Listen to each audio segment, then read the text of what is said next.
And scene. And positions. And scene.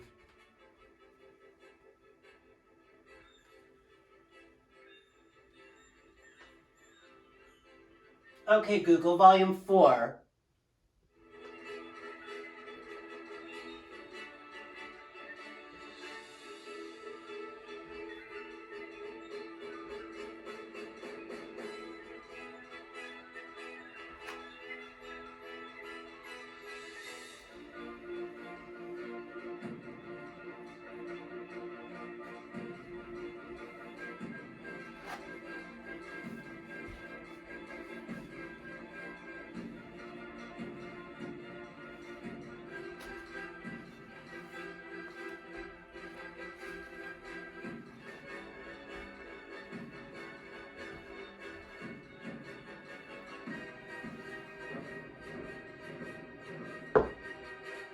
Did you hear that crap?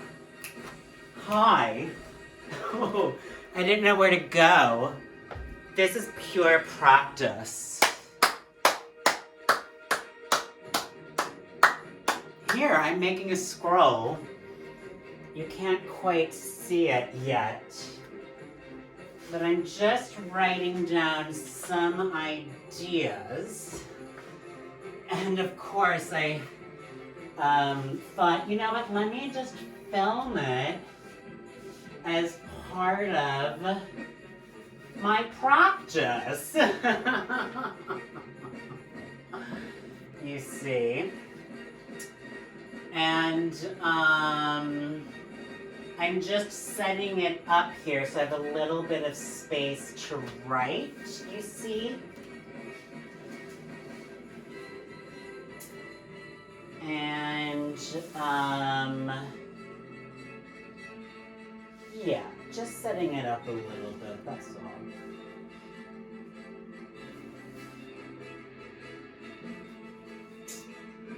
Now,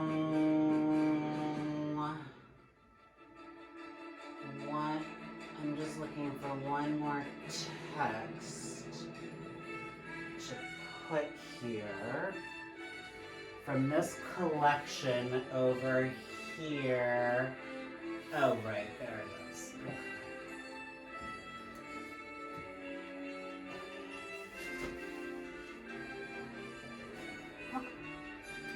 So, oh, excuse me. I was delicate because I didn't want to put my shoes on that thing. Anyway, if you see down there, you see it's a little scroll. Oh, there's my finger. Yeah. And I'm just gonna write some ideas there. But I was also, I just was moved. You know, I had been moving in that way. Some of my old yoga poses came back to me. And now I'm speaking with a little bit of an accent. Yeah, it's all the practice. I've had a really good couple of days after several days off. Remember the project? This is Purple Play. It's a white knuckle ride. It's a white knuckle ride. Ain't it always? 4 times. Ain't it always? Okay, Google, volume 2. Now, I'm not going to tell you what I'm writing down on this brainstorm.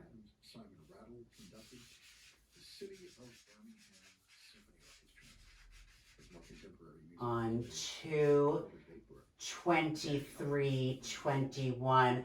Okay, Google, what's today's date?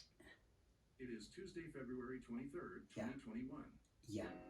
I'm also doing a little bit of Alana from Broad City.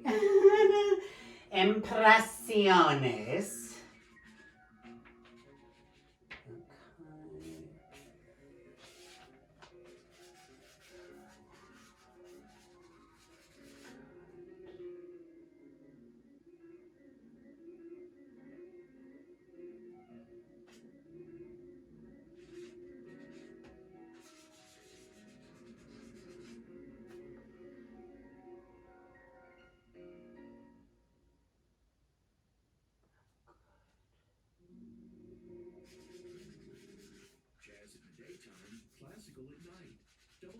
WRTI HD2, a service of Temple University's WRTI Philadelphia and WRTJ Roseville.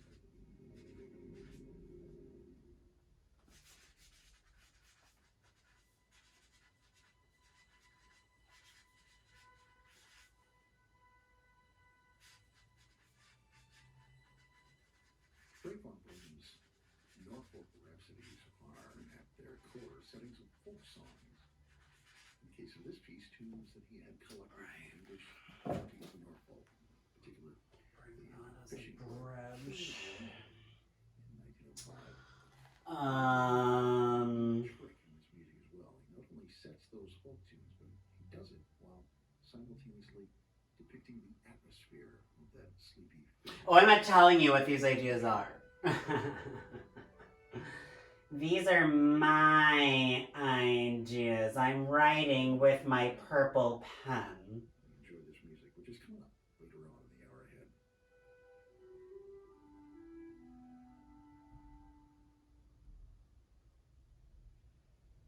The 20th century Estonian composer Viljo Tornis sets a lot of Estonian folk songs himself, folk songs, though Estonian in this case, for his music. And this is one called Calling Home the Kettle.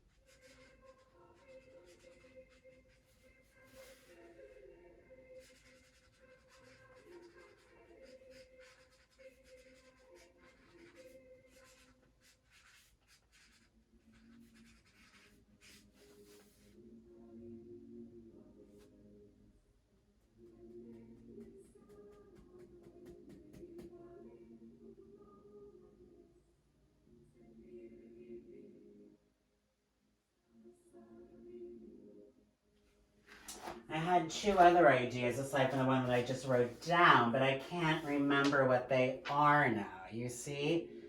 So many ideas. They come in and out. And this is actually opening up my slides here a little bit because it's just giving me a little bit of some yogic practice, some yoga practice.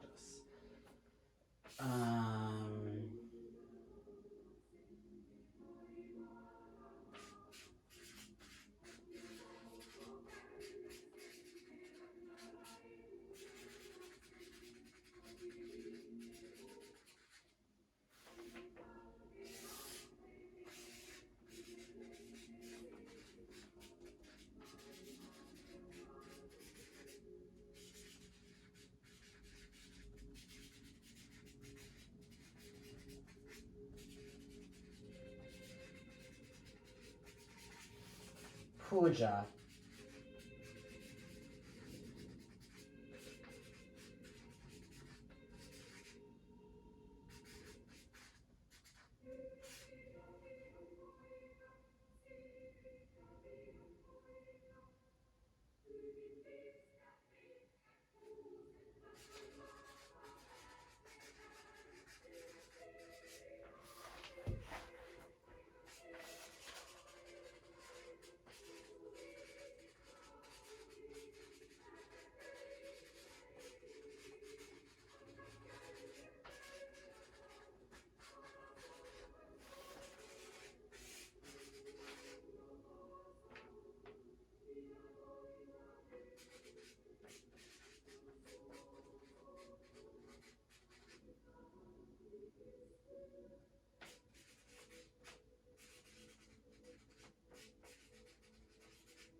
Oh my gosh.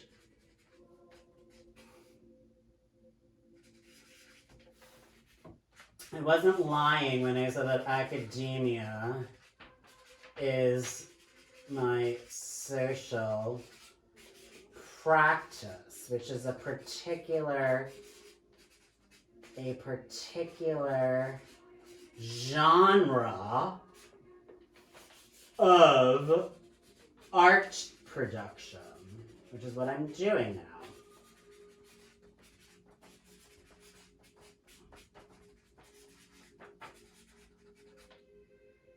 Wow. You know? So, it was also warm today.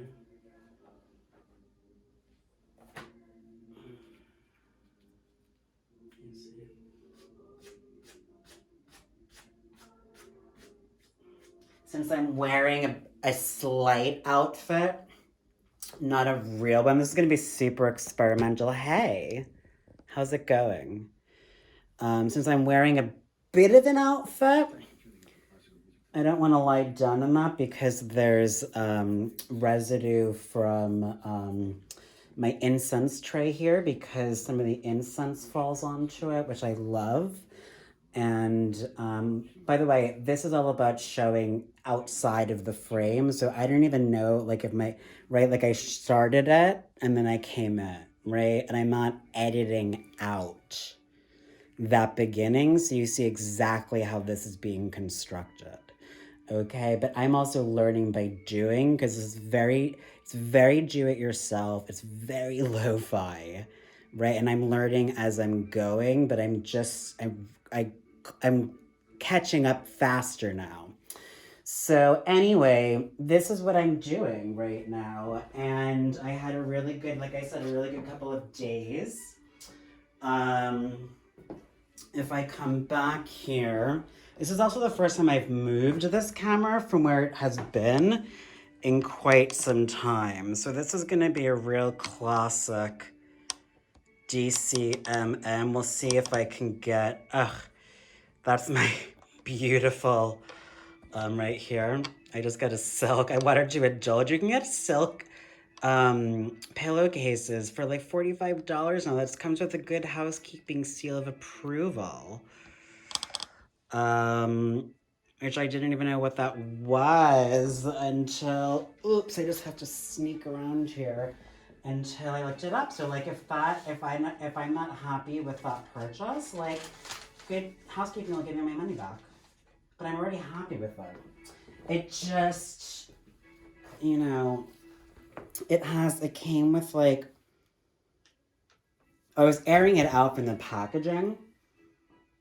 Yeah, that's what I was doing. And I have like my beautiful gardenia candle that I showed on one of my other programs, or that you could see in my Instagrams, I believe I posted it there. I don't have a washer, I have a washer and dryer in the basement of this building, but I don't really like to go down there. And it's like because it's like another dirt basement situation, and it's like, there's no railing on. Oh my gosh, by the way, apparently my landlord discovered that I have this place listed as Phonotechnion, like in Google. But like Phonotechnion's like my production company, you know? So I normally I would just like hand wash this, then throw this like in the dryer, but I don't have that.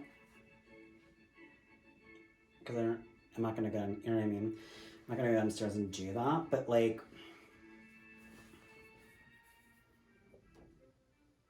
yeah.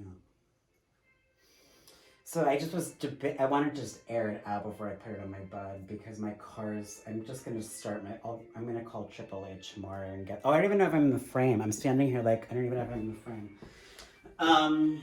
I'm just gonna get my car jumped tomorrow if it doesn't work. And then I found a really great garage in the area that's like, I didn't even know about, but it's like part of AAA. So, my friends, if you're watching this, this is like,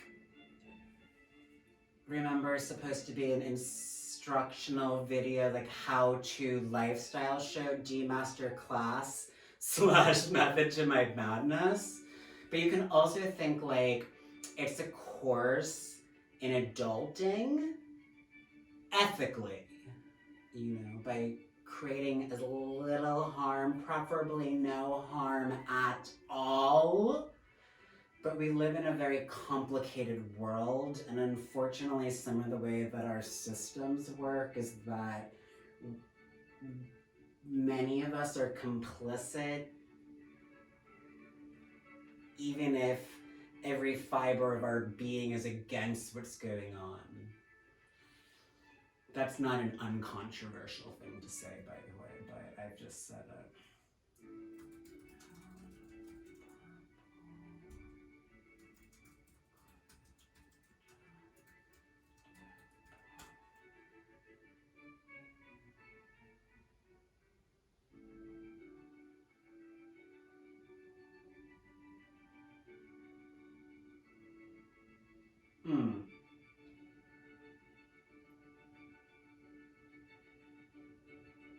Here we go. Rita Dev.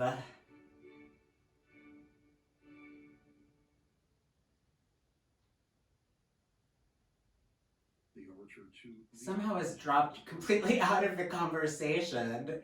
Like, nobody ever talks about Rita Dev anymore. Like, why is that? She was, like, amazingly influential. And I happen to study with her. And I love her. And I love her work.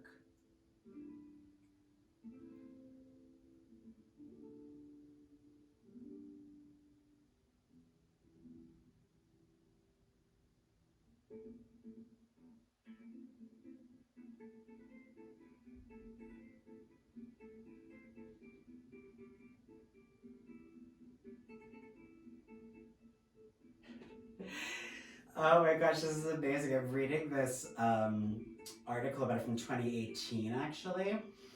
But it says that her favorite, the exact time when she prefers to write is from midnight to 4 a.m. And she quotes, "I am vampirish in that way." You see, that's what I like to work too, oftentimes. Anyway, I was trying to find this poem in which she cites, oh,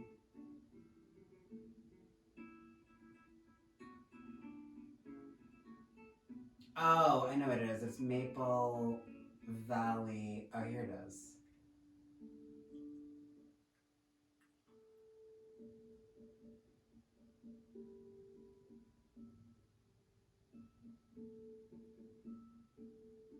Oh, this is cool. Okay, let's see if I can do this.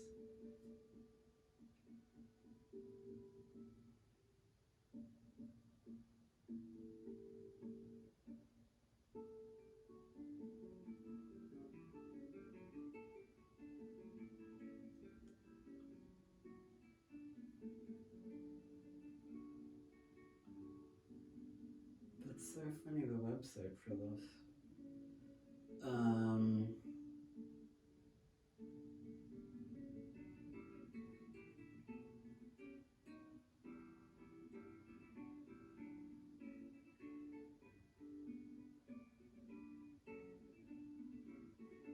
wonder if she's on Twitter. Oh my gosh, should I be embarrassed for her to see this? Am I acting like a complete lunatic?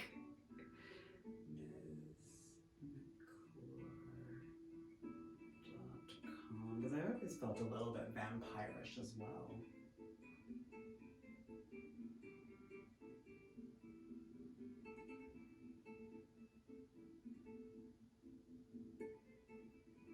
It's a very old school website that I just found this on.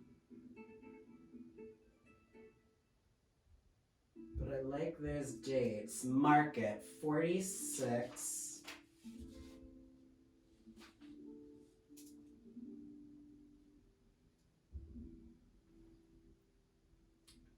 46, 79.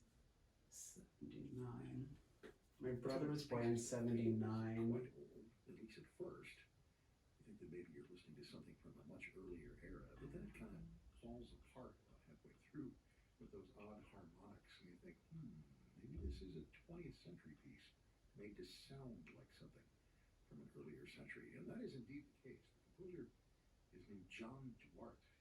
He was a English guitarist and composer who lived until I can't tell you my mother told me when I was very young that I could never tell anybody a woman's age. And I almost, well, anyway, the close listener could see what I did there. Okay, let's see if this comes up. A broadcast service of Temple University, home to the Charles L. Blockson Afro-American Collection, one of the nation's leading research facilities. Okay, Google, pause. Let's see here if I can just, let's see here. Right, we're setting this up. I'm just gonna let it play, right? Like, I'm not gonna cut any of this out. So if I'm like, I don't know if any of you remember from when I was doing a lot of this back in the day, I was like showing you how to do this. Okay, cool. So maybe if I'm like back here. We'll see. If it doesn't work, it doesn't work. I have another shot to do this for hysterical whiteness. Actually, maybe I can just do it here. That should work. Okay. Maple Valley Branch Library, 1967. A poem by Rita Dove.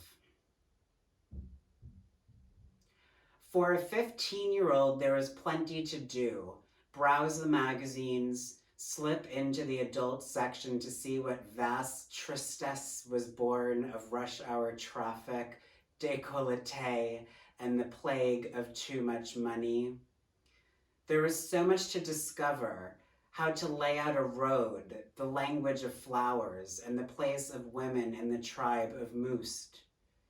There were equations, as I just posted to my Instagram page yesterday, elegant as a French twist, fractal geometries unwinding maple leaf. Fractalism, what have I been talking about forever? I could follow step by step the slow disclosure of a pineapple jello mold, or take the path of Harold's purple crayon through the bedroom window and onto a lavender spill of stars. Oh, and I'm wearing lavender, by the way, just by pure coincidence. Oh, I could walk any aisle and smell wisdom, put a hand out to touch the rough curve of bound leather, the harsh parchment, my scroll of dreams. As for the improbable librarian with her salt and paprika upsweep, her British accent and sweater clip, mom of a kid I knew from school, I go up to her desk and ask for help on bareback rodeo or binary codes, phonics, gestalt theory, lead poisoning in the late Roman Empire, the play of light in Dutch Renaissance painting. I would claim to be researching pre-Columbian pottery or Chinese foot binding, but all I wanted to know was, tell me what you've read that keeps that half smile afloat above the collar of your impeccable blouse. That's just an amazing line. So I read Gone with the Wind because it was big, and haiku because they were small. I studied history for its rhapsody of dates, lingered over Cubist art for the way it showed all sides of a guitar at once. Picasso, remember my whole thing about Picasso? All the time in the world was there, trance, and sometimes all the world, Shakespeare, on a single page. As much as I could hold on my plastic card's imprint, I took greedily 6 books, 6 volumes of bliss, the stuff we humans are made of, words and sighs and silence, ink and whips, Brahma, which I was just reading about today in the Mahabharata, and cosine, corsets and poetry and blood sugar levels. I carried it home past 5 blocks of aluminum siding and the old garage where, on its boarded up doors, someone had scrawled, "I can eat an elephant if I take small bites." Yes, I said to no one in particular. That's what I'm gonna do.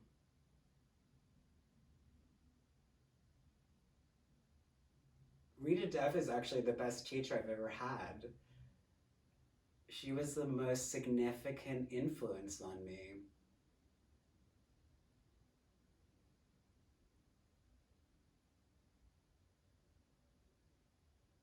And I realized just now that that's what I've been trying to figure out for these last, these last, and I'm aware of what I just said there, by the way, but that was what I've been trying to figure out for,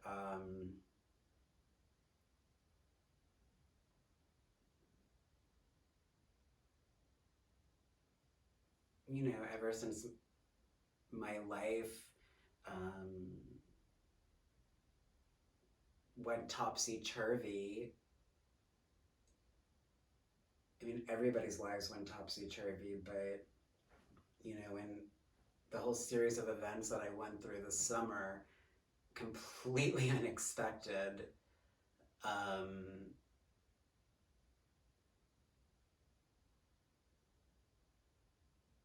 really threw me for a loop.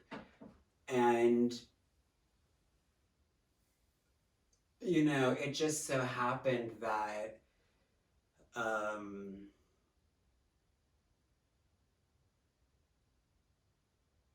I actually am super,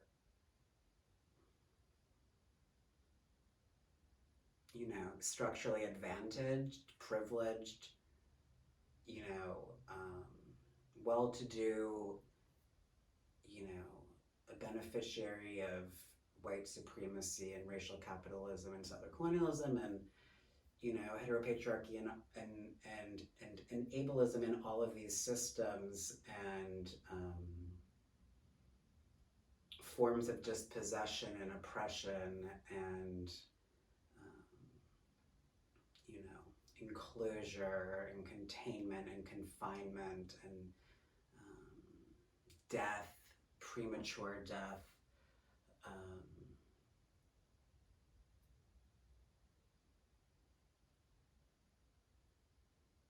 All I kept thinking about were my teachers, actually. It's my teachers who just, especially my teachers after high school. I mean, I'm fortunate to have had 3 different college experiences, I have a bachelor's degree, a master's of fine arts degree, and this tape might already have stopped for all I know, because I only had maybe like 20 minutes left to film before the tape was gonna run out again.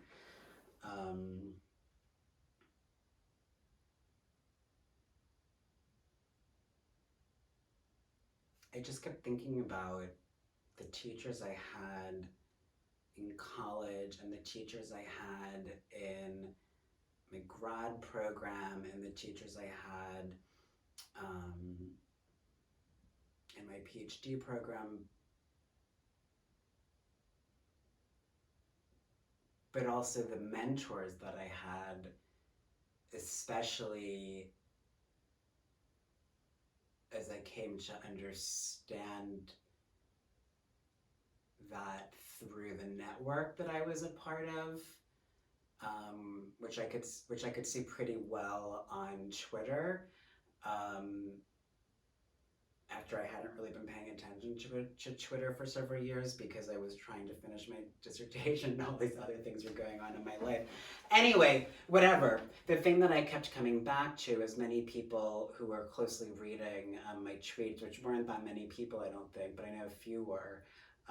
It just was trying to think about who was my most influential.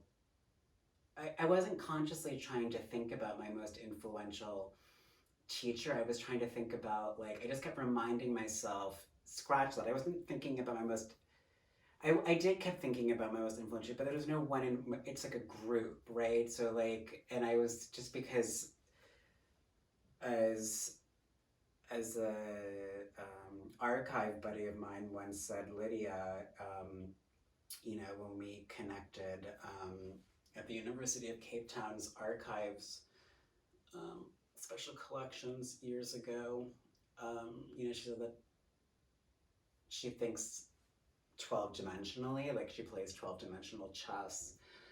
And I was like, oh, well, I do too, right? Because I just think about things over and over and over and try to get the biggest picture possible. And that's also what, but also the most precise picture possible. And that's also what getting a PhD, you know, if you're working with really great people, and you have the time to focus really on what you're doing, because not a lot of people have that time anymore because of what's happened to higher education at all levels, meaning contraction and um,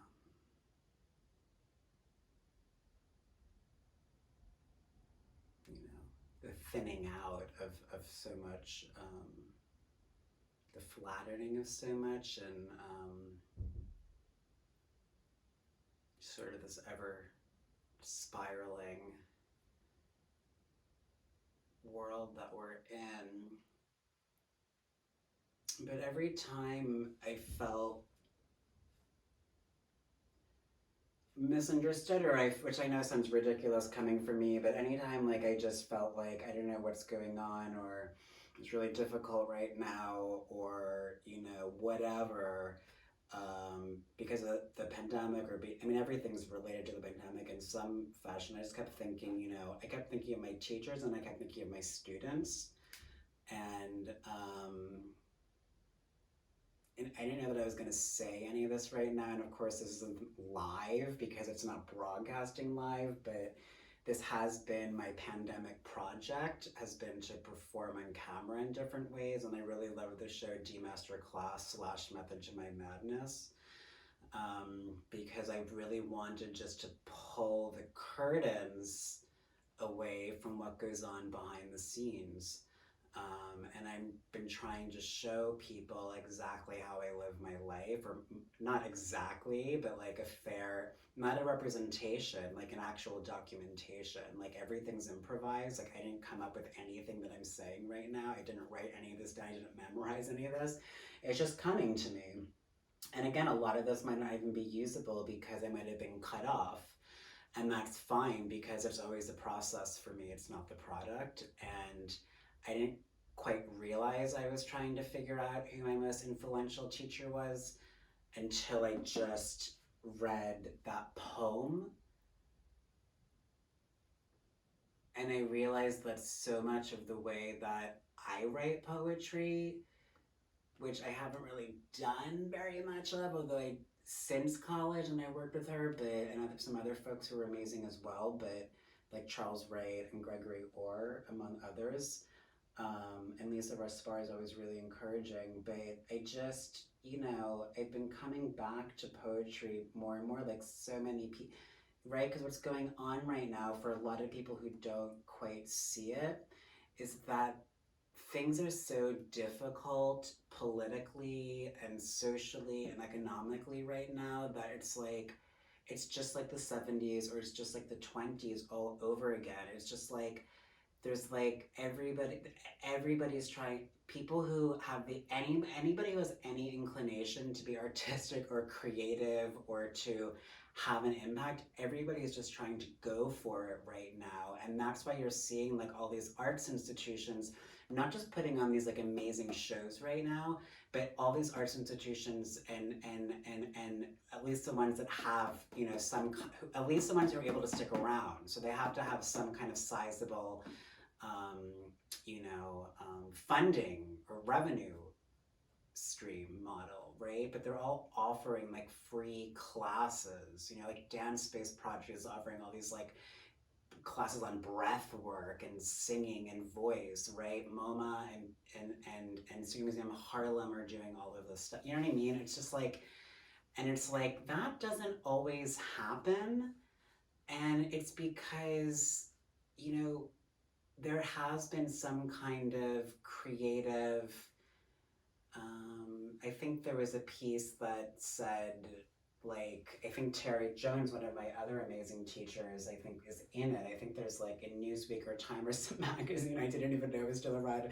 No offense to anybody who was recognized in this, but like I think they're calling now like the Black Renaissance, which with all due respect to that publication and the editors, I think there's never not been a Black Renaissance. I mean, Black people are amazing. They do everything. And, you know, they've always been there for me in my life, even across all of their incredible heterogeneity, their incredible diversity, right? Just like every grouping of people is incredibly diverse. Anyway, I'm going on and on and on, but there is, I think, an overall across the board creative renaissance that's happening, and that a lot of people who normally, I mean, people are, I should just say this, people are inherently creative.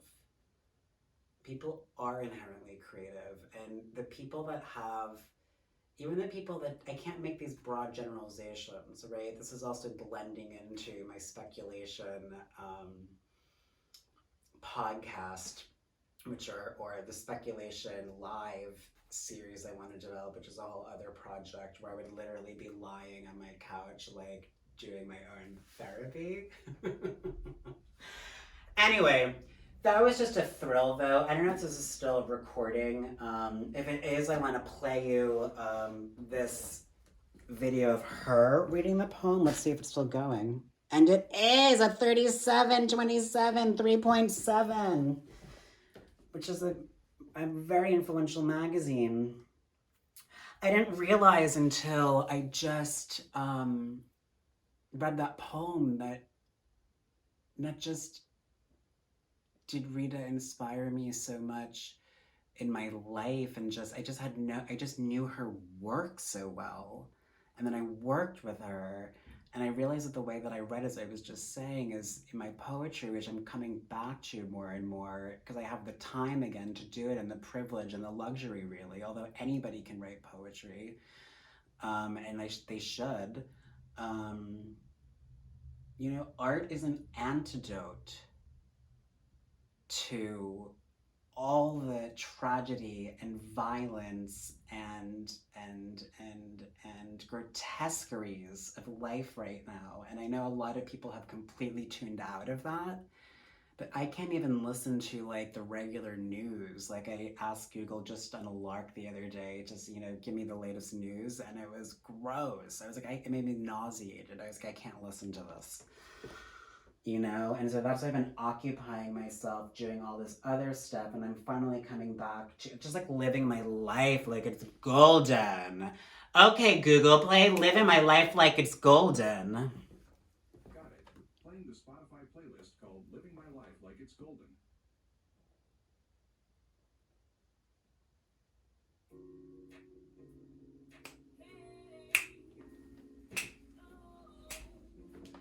Now let's see if this gets blocked.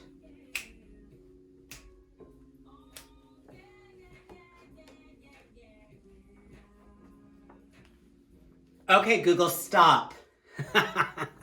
That should most definitely be a fair sample. Here's Rita Dove reading the poem herself.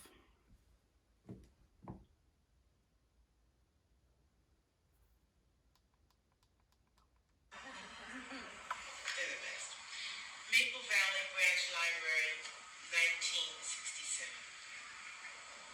For a 15-year-old, there was plenty to do. Browse the magazines, slip into the adult section to see what vast tristesse was born of rush hour traffic, décolletés, and the plague of too much money. There was so much to discover: how to lay out a road, the language of flowers, and the place of women in the tribe of Mosh. There were equations elegant as a French twist, fractal geometry's unwinding maple leaf. I could follow, step by step, the slow disclosure of a pineapple jello mold, or take the path of Harold's purple crayon through the bedroom window and onto a lavender spill of stars. Oh, I could walk any aisle and smell wisdom. Put a hand out to touch the rough curve of bound leather, the harsh parchment of dreams. As for the improbable librarian with her salt and paprika upsweep, her British accent and sweater clip, mom of a kid I knew in school, I'd go up to her desk and ask for help on bareback rodeo or binary codes, phonics, Gestalt theory, lead poisoning in the late Roman Empire, the play of light in Dutch Renaissance painting. I would claim to be researching pre-Columbian pottery or Chinese foot binding, but all I wanted to know was, tell me what you've read that keeps that half smile afloat above the collar of your impeccable blouse. So I read Gone with the Wind because it was big, and haiku because they were small. I studied history for its rhapsody of dates, lingered over Cubist art for the way it showed all sides of a guitar at once. All the time in the world was there, and sometimes all the world on a single page. As much as I could hold on my plastic card's imprint, I took, greedily, 6 books, 6 volumes of bliss, the stuff we humans are made of, words and sighs and silence, ink and whips, Brahma and cosine, corsets and poetry and blood sugar levels. I carried it home, past 5 blocks of aluminum siding and the old garage where, on its boarded up doors, someone had scrawled, I can eat an elephant if I take small bites. Yes, I said, to no one in particular. That's what I'm gonna do.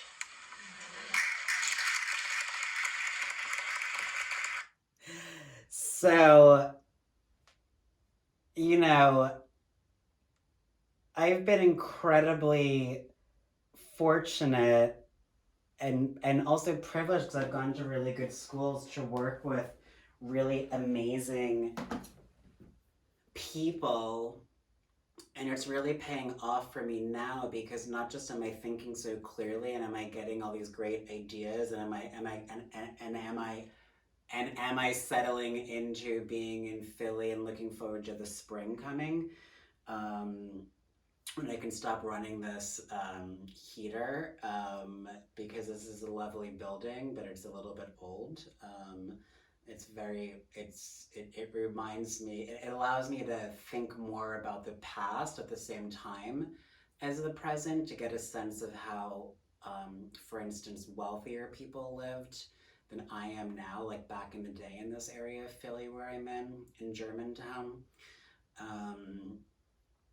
And also just thinking about the past present, which is a concept, especially that, the past present of slavery, the past present of empire, but for me it really comes through Black feminist thought and practice.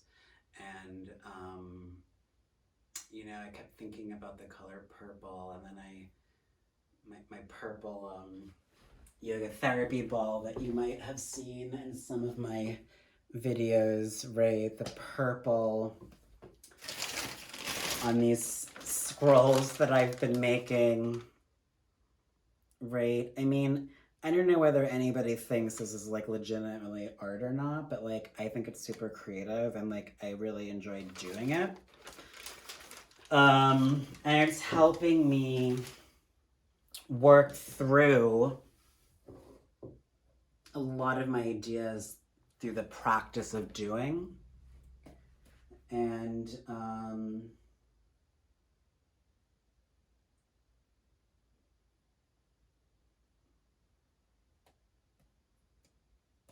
you know, it's been fun. And so this is going to be purple play. And I'm going to put it up as DCMMM. And the rest of the stuff that I'm doing here, though, like the sequencing, like I'm trying to develop or put out a little video or ensemble of like digital materials, video of different lengths and different platforms around sort of each given idea that I come up with. And I'm never quite sure where the idea is going to come from, and I will have to look back at the purple play stuff, but the purple play, right, it should all be searchable under the same hashtag, which is purple play. So I'm probably going to leave it there, unless this tape has already stopped. I do think some people maybe are helping me behind the scenes, but maybe they're not helping me behind the scenes. Again, I'm helping myself by thinking about how other people would do things or how other people do things, right? So even if nobody is directly helping me behind the scenes, which I'm still slightly confused about, honestly, because I think this program is really cool. Other people maybe will come for me in the comments and be like, yo, like, what do you think? Why? You're such an egomaniac. You're just like any other stupid white dude. And like, maybe I am. Who knows? But like, I know that a lot of people, especially young people, are like super freaked out about what's going on right now in the world. And like, a lot of people don't know how to move forward given the situation. And also because of like how badly our politics have been. How badly this country has been run, you know? I mean, like, I'm an anarchist, so, like, I don't even care about, like, you know, representative democracy. Like, my whole dissertation, first academic book's gonna be about, like, a critique of all that. Democracy and these illusions and genres and all this stuff. But for the time being, like, I'm gonna appropriate all the genres I can and just keep putting out the political line that I think is the correct political line for right now. And it's very particular to me, you know, but it's definitely Black anarchist, it's definitely Black feminist, it's definitely queer of color critique, right? Anti-institutionality, you know, anti-white supremacy, anti-fascism, right? I mean, look at everybody that I'm citing. I'm citing the same consistent grouping of people because they understand what's going on the best, in my estimation, and you all have to just make your own choices, right? And the last thing I'll say is I'm sorry that I'm stepping all over, you know, what at one point I really wanted to be an homage to Rita Dove, but I'm gonna do something else. Is yeah, I've also been trying to investigate this influencer game, right? This whole thing about influencer culture that like is bonkers in so many ways because all it's about is like who's influencing whom. And like that's the oldest game there is in the world, right? That's what power is, right? That's what politics is ultimately. It's about whose ideas have the most currency at any given time, right? And I'm trying my best along with everybody that I'm continually citing to champion the correct set of ideas so that things can actually change in this country substantially, you know? And what that looks like is up to people, which is why I'm being deliberately vague about that, both about change in this country. But something literally has to give, and I'm not being flip when I say that. And, you know, if I have to become an influencer, like, in order to, like, contribute, like, to the best of my capabilities, and that's what I'm gonna do. But, like, you don't have to like be a card carrying influencer who's getting paid by a brand to have influence. You just have to like pay attention to yourself, pay attention to other people, and decide based on your own lived experience and your own ideas and your own research and your own thinking, you know, what you think the right thing to do is. You know, and I'm pleased to say that a lot of the young people that I've worked with over like, you know, the last several, I mean, for most of, I mean, all of my teaching career, basically, they all, you know, seem to be progressive, broadly speaking, and they're just getting more and more so. And so, you know, I'm curious about like how you keep that going, for one thing, because that's certainly not the first time in world history that there's been, I mean, they're always driving ideas and energy and change, and how do you ultimately like keep that going, you know, as people get older and as like these generations cycle through and as people go through. Anyway, I'm going on and on and on and on and on, but I didn't quite realize until I read that poem just now that, you know, it was also trying to figure out who is the single biggest influence on me.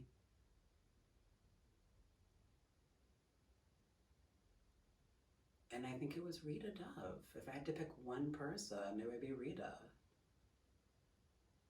You know? And that's why I'm doing these demonstrations, right? This series of instructions. It's like House of Style. It's like from the 90s, or like this old house with like Bob Vila or like his replacement, or, you know,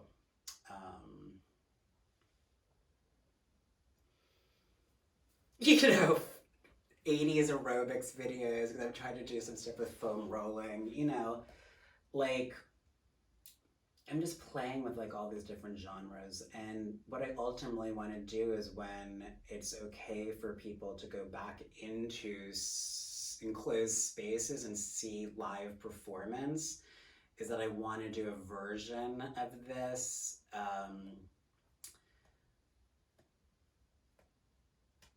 you know, live, which is what I'm doing now, just like actually with people watching me, you know, and it would be completely unscripted, right? And I'm not sure that I would have to check, but like, you know, monologues are definitely, I think, something that maybe are coming back, or that I've always been really interested in. But I'm not sure, like, you know, I think what I'm aspiring to do is just to be a live improv monologist and possibly multi-instrumentalist. And so this is how I'm discovering the work that I want to do now.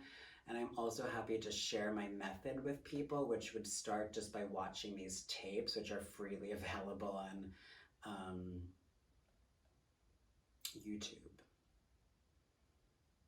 And it would help if people subscribed. I think you would only get notifications like when you're in YouTube, but I would love to have more subscribers, just as a show of support.